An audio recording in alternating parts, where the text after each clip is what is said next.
Hey, what's up, guys? This is just a short, simple experiment guide for full support tank utility biochemist. So, this is my own build, and I hope you guys like it. If you have any questions or anything na pwede nyong i-add, feel free to comment down below. And, yep. So, simulan na tayo. So, ang stats ko for this pure support tank biochemist is 90 vit, 99 int, and 27 dex. So, ito yung allocations na napili ko na feeling ko mag-fit dun sa builds na napili kong cards, feathers, yada yada. So, kung bakit may dex, mamaya i-explain ko kung bakit. Usually, dapat wala yan, pero mamaya explain ko. So, ito yung raw, walang buffs na kahit ano.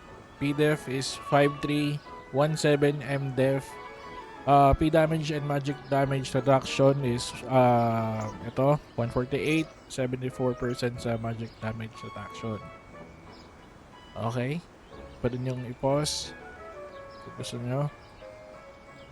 Now, dun sa Divine Armament, so obviously, pag sa mga gantong support utility build, ito talaga yung pipiliin natin yung plant. So plant is for me meta ngayon sa support, especially sa mga small scaling PvP. So malaking tulong yung heal tsaka yung FCP para hindi kayo nababasagan ng item. So ito yung gagamitin natin. So for armors, pagka dimension drill na tama, pag dimension drill ito ang gamit ko. Pagka high scaling ito, pwede kayong mag sprint set. And then sa shield, ang ginagamit ko is Shadow Claw. So ang hinabol ko dito is yung max HP tsaka yung damage reductions. So, sa card,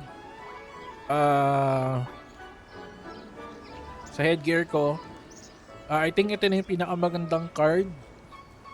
Sa ngayon, feeling ko ito yung best combo. Like Maya Purple and Stilfer Grizzly. Kung wala kayo ng parehas, pwedeng dalawang Martin kung gusto nyo taasan yung HP. Kung gusto nyo na medyo mataas yung damage nyo ng konti, pwedeng Cramp. Then, sa face, dalawang Goblin for medium damage to medium enemies. Then, sa mouth is Doppel.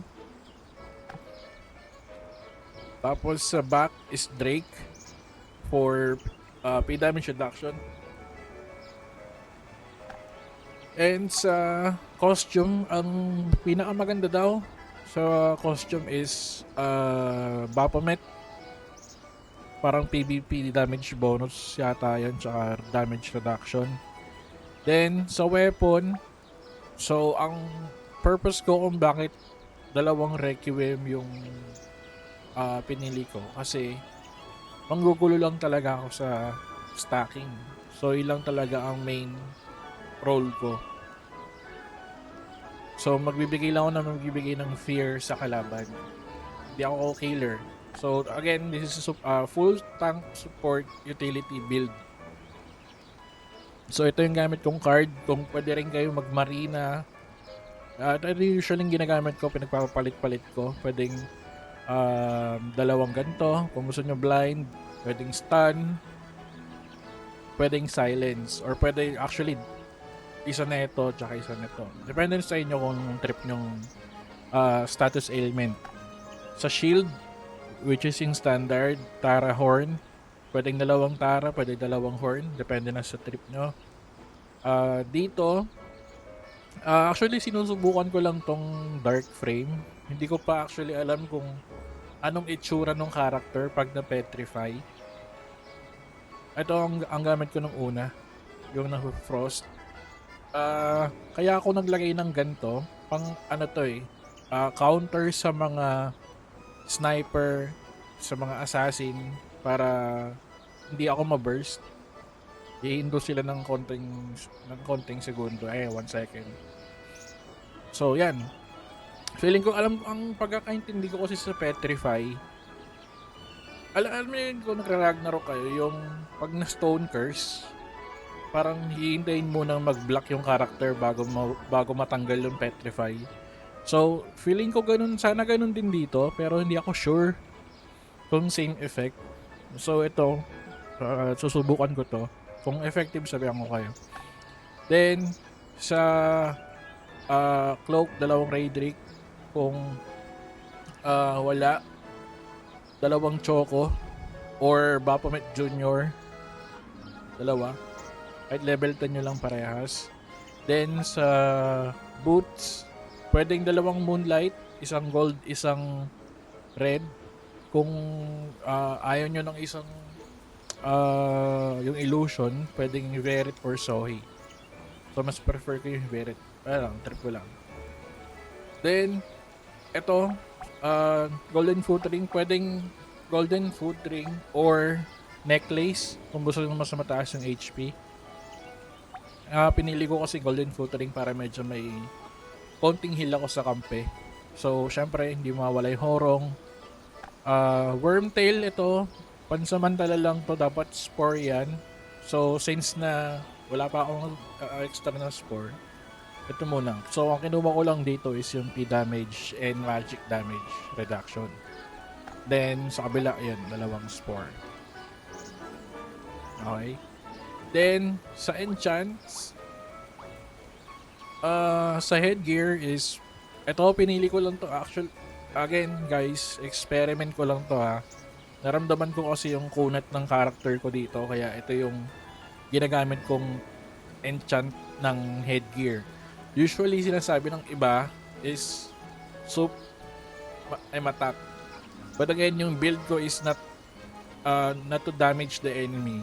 Is parang ang role ko kasi is yung guluhin ba sila.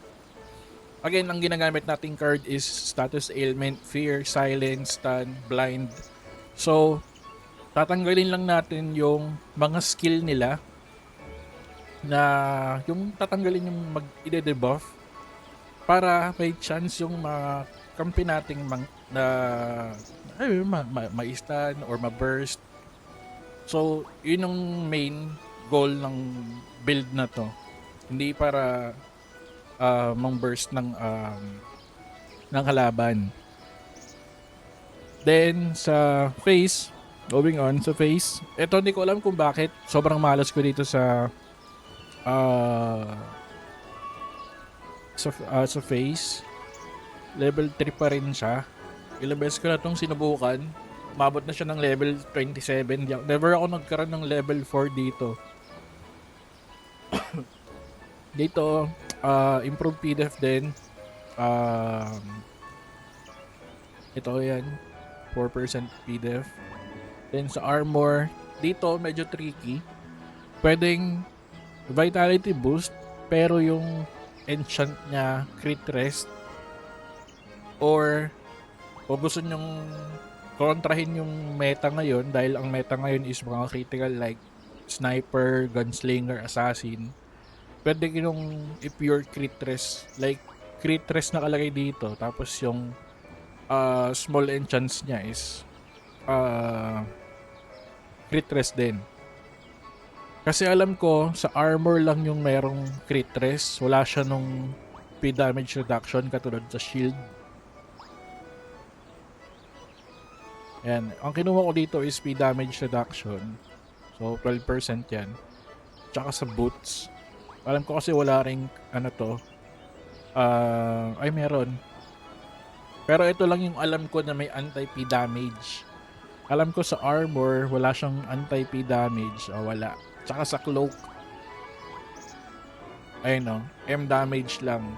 So, ginawa ko, 2 anti-P damage dito. Then dito, itong cloak, tsaka itong papalitan ko to, gagawin kong crit rest yan in the future pag may mora na ako ulit. Gagawin ko yung crit rest parehas. Then, dito sa accessory, Magic Boon. Since ang gagamitin natin is magic damage, hindi tayo gagamit ng acid demonstration. Well, gumagamit din ako nun. Mamaya explain ko. Ayan, 2 Magic Boon. Then, dito, PvP Tech, tsaka 4, tsaka PvP Tech 5. So, again, sarili kong build to, experiment ko. Pwede nyong itry din yung soup M attack or itong PvP. Pero ito kasi yung ginagamit ko, mas naramdaman ko kasi dito yung tigas. Kasi nagka-rumors before na hindi daw to gumagana. Itong PvP, like, kailangan sobrang taas ng ganyan mo para maramdaman mo talaga yung tigas. Which is, feeling ko totoo naman kasi parang naramdaman ko rin na nga, hindi nga siya ganang gumagana. So, dati ginagamit ko talaga is ito, soup attack. Pero dahil nga walang bearing siya sa build natin or sa build ko, yung M attack, ginamit ko na lang tong PvP Tech 5. Okay? So, sa feathers, ito medyo tricky din to. So, kung mapansin nyo, yung attack ko is light and dark, justice, order, and fate.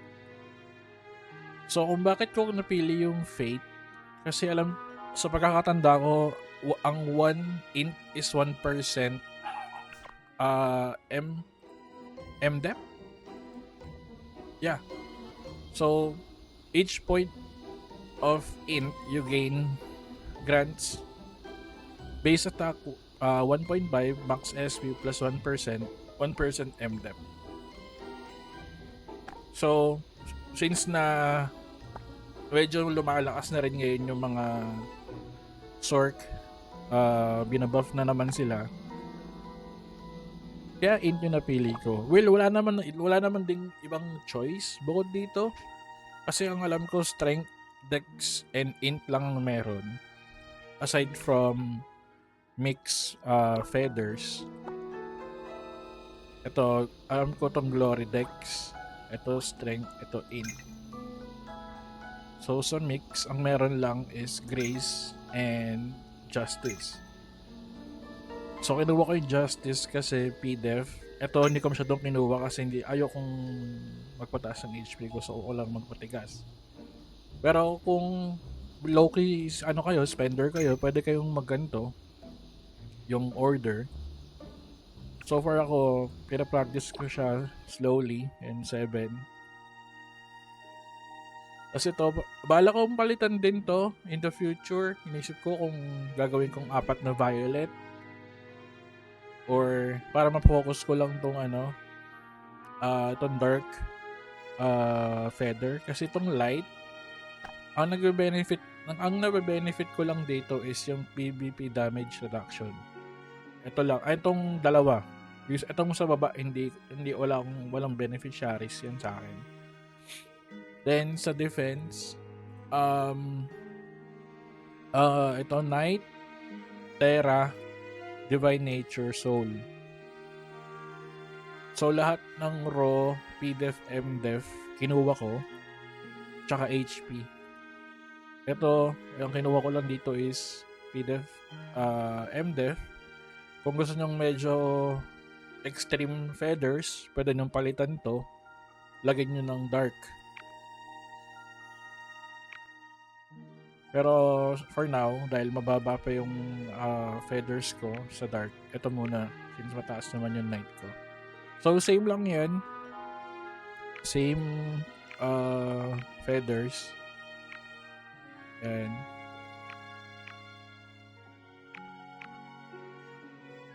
then, sa medals, syempre, yung Medal of Charm, tsaka yung Medal of Tempest. And yung dalawa kong sinagad. Then, ito na yung next ko. Medal of Wisdom. For magic damage and HP. Tama ba? Then ito, medyo ayoko muna magbigay or mag-comment dito, pero yung nakita ko kasi maganda for pure support tank is yung Divinia tsaka yung Alvara. Kasi nakafocus sila sa sizes. Etong Alvara sa sizes, etong Divinia sa damage sa race. So okay siya. Para sa akin ha. Ito kasi PBE lang to, tsaka max HP. So again, yung build ko kasi is ayoko magpataas ng HP, gusto ko lang patigasin yung character. Then ito, hindi ko pa to masyadong kabisado yung sa attacks kasi hindi muna ako nagfo-focus sa attacks. But again, pa nagkaroon ako ng update dito, gagawa ako ulit ng video kung paano to gamayin, kung kailangan ba nakafocus lang sa isa or kailangan tatlo. Wala pa ako idea. Then sa pets, ang gamit ko is ito na yung pinofocusan ko ngayon, yung King Piggy. Dati kasi akong High Wizard, kaya nagkamali ako dito sa Squidget. Pero yun nga, kung gusto nyo pure defensive na pets, recommend ko sa inyo is yung King Piggy, itong Child of Earth, itong Dark Owl. Alam ko kasi may wind damage reduction, kung hindi ako magkakamali.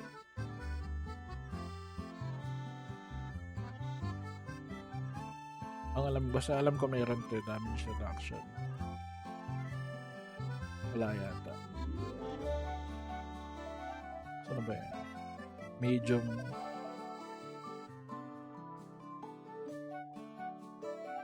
Medium yun eh. Hanapin natin. Ayan, ito. Eh.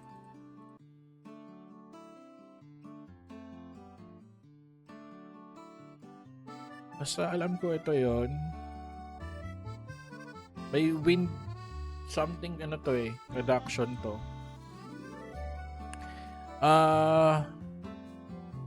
Okay to gamitin kung may kasama kang sword sa sa lineup nyo, kasi papababain niya yung wind damage taken.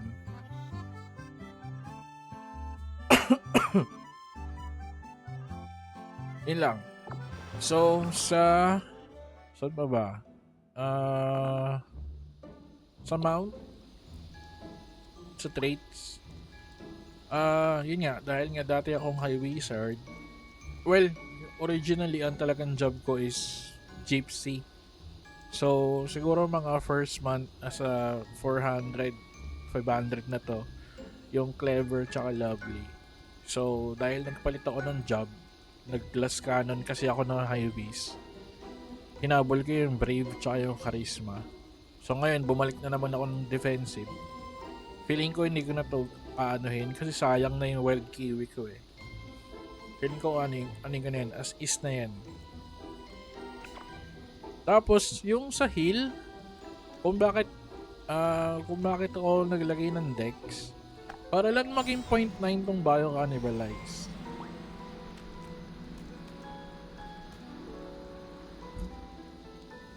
Tsaka feeling ko kasi, ang napansin ko dito sa gantong klaseng build, so may Bio Cannibalize, tapos ang aim attack ko is 4-2. Then ang heal ko per tick is 7-6. So kung magpapataas ka ng M attack, kasi base sa skills sa Bio Cannibalize, wala siyang specific na natataas yung heal. Dito meron. Pero kasi, hindi to masyado nagmamatter eh. Para sa akin ha. Kasi, kung may kasama kayo Bard or Gypsy sa lineup nyo, ang mahabuli mo na lang dito is yung magic damage. Ito, yung 1-6 neutral magic damage per second. Itong 40% HP, panaglagay ako ha. Teka. So meron akong 3K. Sabi nila kasi, kailangan mong pataasin yung ano mo, yung attack mo kung gusto mo tumaas yung heal. So meron kasi akong card set dati na raw. Ito. Kunin natin para makita niyo yung difference. So ito, yan yung heal ko. Tapos lagyan natin siya ng rate. So tanggalin natin, palitan natin.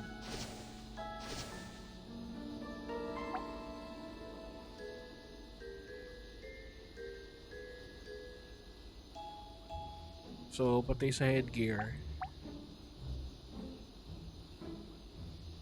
para na makita niyo yung difference. Diba? Nadagdagan lang siya ng 200. Diba? So para sa akin hindi kasi ilan tinaas. So para sa akin kasi hindi worth it yung maglagay ka ng raw tapos sa heal din na yung heal. From 7k to 7.5. So nadagdagan lang siya ng 500. So hindi ko nire-recommend talaga kung mag-pure utility biochemist ka. Hindi ko sinasuggest talaga na maglagay ng damage. Kasi i-regen lang yan sa sa clash.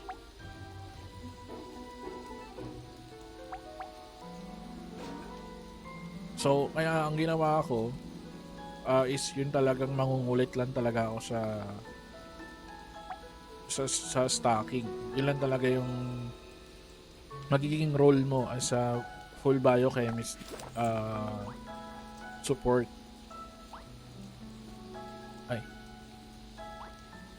So yun nga, kung meron kayong questions or meron kayong mga kung meron akong nakaligtaan na guide sa skill kasi, tama skill, hindi ko pa naano yung skill.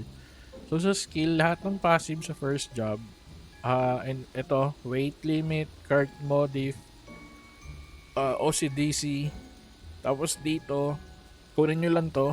Ang habol nyo dito is yung move speed. Skill damage, hindi na nagmamatter yan. Ito, ang lalagyan nyo to, yung battle grenade enhancement, para bumaba yung P damage and M damage ng kalaban. So ang gagawin mo talaga dito is taga lagay ka ng taga debuff ka ba. Yun ang magiging role mo. Taga basag ka ng armor and cloak. Taga negative ka ng damage. Taga stun, taga heal, and FCP mahalaga para hindi mabasag yung armor and weapon. Tapos ito rin, kailangan nyo rin to, movement speed. Again, wala kayong hahabulin dito kundi yung movement speed lang, kasi kailangan nyo talagang malikot sa map. Yun talaga nakakabwisit. Tsaka ito, actually dapat ito level 1 lang, pero dahil naglagay ako nito ng acid demonstration, feeling ko kasi kung may kalaban, situational skill, kung may kalaban na tank, kasi alam ko ang computation ng damage nito is, syempre kailangan sa strength, pero kasi nagbabase pa rin to sa vit ng kalaban. So yung damage na medyo mataas, parang kada hagis ko sa pagkakatanda ko, ang kada hagis ko sa kalaban is parang nasa 30k. Nasa 30k sa pali, sa pagkakatanda ko, parang kada hagis 30k. So 0.8 lang yung casting niya. So cast ka lang ng cast. Kaya okay din yan. So ito rin yan, Lagyan layering kayo ng unstable research. Ito, ano lang to, hindi ko to nire-recommend na lagyan nyo. Kasi, P-attack to eh. So, ang build ko kasi is pure support, magic damage build para sa Howling, Mandragora, sa stun ng Howling, sa heal ng 20 stats, tsaka self-defense ng Bio-Cannibalize and Health Plant. Yun ang mga core skills nyo. Itong apat. Health Plant, Bio-Cannibalize, FCP, and Howling of Mandragora. Yan ang huwag nyong kakalimutan lagyan. Tsaka syempre ito, lab. Ito maganda dito. Pang-cancel to ng may, kunwari binaburst yung kalaban nyo. Okay to na, ano yun yung parang sasagasaan nyo siya. Para atras.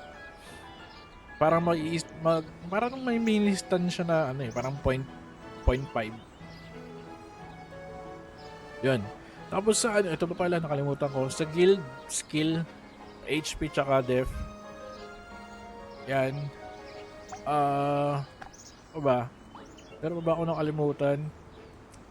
Sa mount okay na. Feathers, medal okay na. Divine armament okay na. Sa divine traits, as much as possible, ang kunin nyo lang is HP, P damage reduction. Kung gusto nyo, raw, PDEF, MDEF, nasa inyo na. Ito, papalitan ko tong max HP. Siguro kung makakuha ko ng orange din na PDEF, MDEF percentage. Wala akong makuha kasi na ganun. So, ito lang muna. Then, ito yan, no, dito.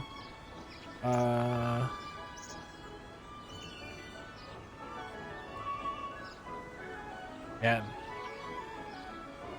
So, wala pa kasi makuha na ganito. Yung talagang mataas. Wala pa akong makuha. So, sa armor, same lang din. Ganun lang din. Or PvP damage reduction, VIT. Puro, ang gawin nyo is talagang pure PDEF, MDEF lang. Yan. Sa weapon,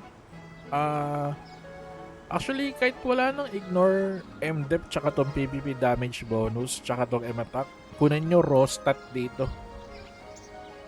Int, Dex, HP. Yun lang. Int, Dex,